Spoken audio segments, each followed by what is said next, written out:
ফরিদপুরের জেলা প্রশাসকের চিঠি নির্বাচন কমিশনে পৌঁছেছে।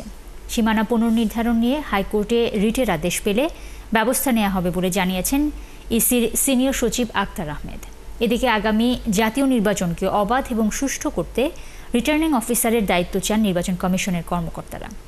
মঙ্গলবার দুপুরে রাজধানীর আগারগাঁওয়ে নির্বাচন ভবনের মিডিয়া সেন্টারে কয়েক দফা সুপারিশ তুলে ধরেন তারা। নির্বাচন কমিশন সার্ভিস নামে আলাদা সার্ভিস চালুর লক্ষ্যে বিদ্যমান আইন দ্রুত সংশোধন চায় নির্বাচন কর্মকর্তারা। পাশাপাশি সংসদ নির্বাচন পরিচালনার মূল দায়িত্বে তাদের রাখার দাবি জানিয়েছে Bangladesh election commission officers association. এ সময় ইসির কর্মকর্তাদের পদায়ন, প্রয়োজনীয় লজিস্টিক সহ প্রস্তাবিত অর্গানোগ্রাম অনুমোদনে কার্যকর পদক্ষেপ নেওয়া, জাতীয় পরিচয় নিবন্ধন আইন 2023 বাতিল করে জাতীয় পরিচয়পত্র কার্যক্রম নির্বাচন কমিশনের কাছে ন্যস্ত করার দাবিও জানিয়েছেন তারা। নির্বাচনের সকল দায়িত্ব কিন্তু আমাদের কর্মকর্তারা পালন করেন, অর্থাৎ নির্বাচন ম্যানেজমেন্ট অ্যাসপেক্টে। তো রিটার্নিং অফিসার যদি তারা হয়, আমাদের কর্মকর্তারা হন, অবশ্যই আমরা তো কমিশনের বাইরে অন্য কোথাও যাওয়ার আমার কোনো সুযোগ নেই যে নির্বাচনের পরে আমি অন্য কোথাও চলে যাব।